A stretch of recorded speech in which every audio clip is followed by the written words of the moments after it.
Hello everyone, welcome to students in academy. आज है 23 सितंबर 2023। आज हम बात करेंगे अपने मोस्ट इम्पॉर्टेंट करंट अफेयर्स के बारे में, जो हमारे सभी एग्जाम्स के लिए काफ़ी इम्पोर्टेंट है। हमारा पहला क्वेश्चन कह रहा है, हाल ही में किस कंपनी ने आगामी आईसीसी विश्व कप 2023 के लिए टीम इंडिया की जर्सी लॉन्च की है? ऑप्शन ए है पूमा, ऑप्शन बी है एडिडास, ऑप्शन सी है नाइक और ऑप्शन डी है इनमें से कोई नहीं। तो बताइए वो कौन सी कंपनी है जिसने आने वाले आईसीसी विश्व कप की 2023 के लिए टीम इंडिया के लिए जर्सी लॉन्च की है? तो इसमें हमारा सही आंसर हो जाएगा ऑप्शन बी एडिडास। ठीक है, एडिडास ने आने वाले जो विश्व कप है उसके लिए टीम इंडिया की जर्सी लॉन्च की है। वहीं बात करें आईसीसी, तो इसकी फुल फॉर्म होती है इंटरनेशनल क्रिकेट काउंसिल। इसका हेडक्वार्टर है दुबई में और 1909 में इसकी स्थापना हुई थी। ठीक है, ये सब भी याद रखना। और इसने हावी टीम इंडिया की जर्सी लॉन्च की 2023 के लिए। आगे बढ़ते हैं। आगे हमारा दूसरा क्वेश्चन कह रहा है कि सिम्बैक्स एक्सरसाइज हाल ही में प्रारंभ हुई है, ये किन दो देशों के बीच में होती है? यानी कि जो अभी जो रिसेंटली सिम्बैक्स एक्सरसाइज हुई है वो किन दो देशों के बीच में हुई है? ऑप्शन ए है भारत श्रीलंका, ऑप्शन बी है भारत सिंगापुर, ऑप्शन सी है भारत अमेरिका और ऑप्शन डी है भारत बांग्लादेश। तो बताइए किनके बीच में हुई है? तो इसमें हमारा सही आंसर हो जाएगा ऑप्शन बी भारत सिंगापुर। जो हमारी सिम्बैक्स एक्सरसाइज है वो भारत और सिंगापुर के बीच में हुई है। इसमें एस सिम्बैक्स में जो एस होता है इसका मतलब होता है सिंगापुर और आई इसका मतलब होता है इंडिया। ठीक है, सिंगापुर इंडिया इनके बीच में सिम्बैक्स एक्सरसाइज होती है और ये नौसेना की एक्सरसाइज है, ये भी याद रखना। वहीं जो हमारा आ रहा है भारत और श्रीलंका, तो भारत और श्रीलंका के बीच में एक एक्सरसाइज होती है जिसका नाम है स्लीनेक्स एक्सरसाइज। ठीक है, स्लीनेक्स एक्सरसाइज होती है भारत और श्रीलंका के बीच में होती है। ठीक है, याद रखना। आगे बढ़ते हैं। आगे हमारा तीसरा है भारत और अमेरिका के बीच में जो एक्सरसाइज होती है उसका नाम होता है वज्र प्रहार एक्सरसाइज। और जो भारत बांग्लादेश के बीच में होती है इसका नाम होता है संप्रीति एक्सरसाइज। ठीक है, तो याद रखना है कि सिम्बैक्स एक्सरसाइज होती है भारत और सिंगापुर के बीच, भारत और श्रीलंका के बीच में होती है स्लीनेक्स एक्सरसाइज, भारत और अमेरिका के बीच में होती है वज्र प्रहार एक्सरसाइज, भारत और बांग्लादेश के बीच में होती है संप्रीति एक्सरसाइज। ठीक है, और सारे हमारे एग्जाम्स के लिए इंपॉर्टेंट है। वहीं श्रीलंका की कैपिटल है कोलंबो, श्री विजयवर्धने कोट्टो, बांग्लादेश की कैपिटल है ढाका और अमेरिका की कैपिटल है वॉशिंगटन डीसी। ठीक है, आगे बढ़ते हैं। आगे हमारा तीसरा क्वेश्चन कह रहा है कि हाल ही में जो थीरी मातो हैं उन्होंने भारत में किस देश के राजदूत के रूप में कार्यभार संभाला है? ऑप्शन ए है ब्राज़ील, ऑप्शन बी है कनाडा, ऑप्शन सी है फ्रांस और ऑप्शन डी है अमेरिका। तो बताइए जो हाल ही में थीरी मातो हैं उन्होंने भारत में किस देश के राजदूत के रूप में कार्यभार संभाला है? तो ऑप्शन हमारा सी सही हो जाएगा, फ्रांस। ठीक है, जो थीरी मातो है वो अब हाल ही फ्रांस के राजदूत हैं जिन्होंने भारत में राजदूत के रूप में कार्यभार संभाला है। ठीक है, ऑप्शन सी सही हो जाएगा। वही फ्रांस की बात करें तो इसकी कैपिटल है पेरिस और पेरिस में ही यूनेस्को का हेडक्वार्टर स्थित है जिसकी फुल फॉर्म होती है यूनाइटेड नेशन एजुकेशन साइंटिफिक और कल्चर ऑर्गेनाइजेशन। ठीक है, और वहीं बात करेंगे ब्राज़ील की, तो भारत ने G20 की जो अध्यक्षता है वो भारत ने G20 की अध्यक्षता 2024 के लिए ब्राज़ील देश को सौंप दी है और इनके राष्ट्रपति हैं Lula da Silva.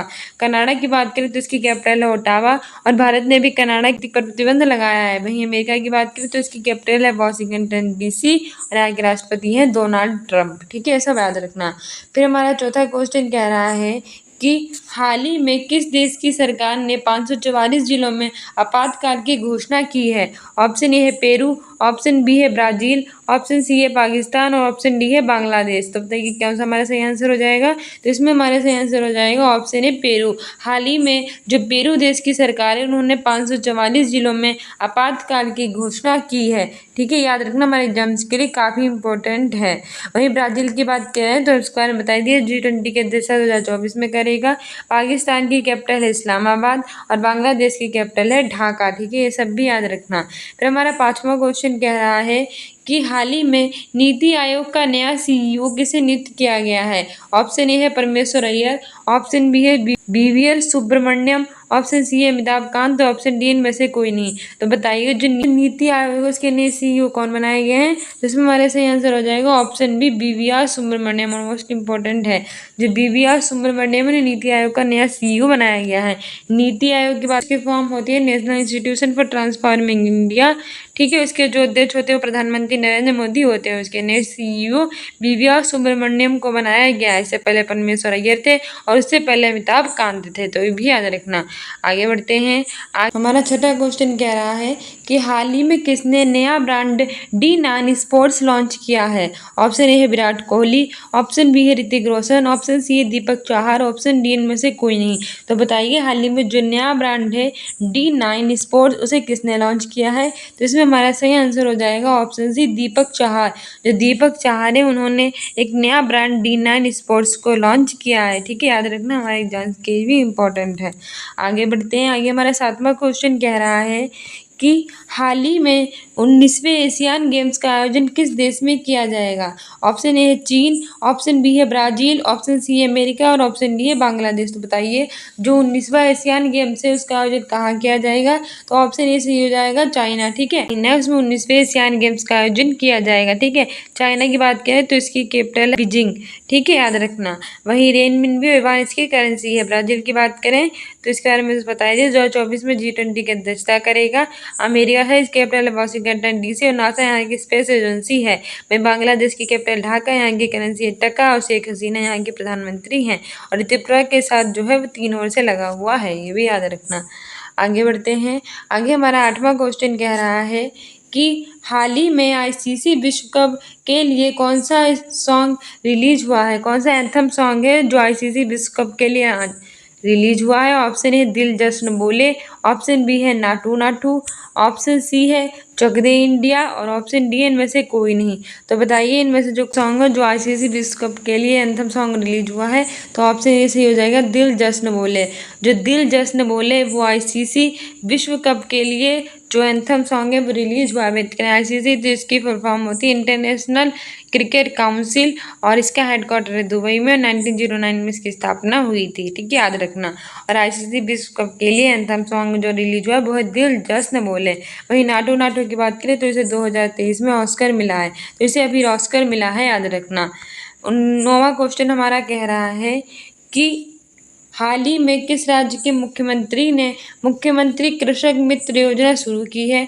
Option A है मध्य प्रदेश, ऑप्शन बी है उत्तर प्रदेश, ऑप्शन सी है पश्चिम बंगाल और ऑप्शन डी है सिक्किम। तो बताइए वो कौन सी राज्य सरकार है जहां के मुख्यमंत्री ने मुख्यमंत्री कृषक मित्र योजना शुरू की है? तो हमारा सही आंसर हो जाएगा ऑप्शन ए मध्य प्रदेश, ठीक है। मध्य प्रदेश की सरकार ने मुख्यमंत्री कृषक योजना आरंभ की है। बात करें अगर मध्य प्रदेश की तो इसकी कैपिटल है भोपाल, यहाँ के चीफ मिनिस्टर है शिवराज सिंह चौहान।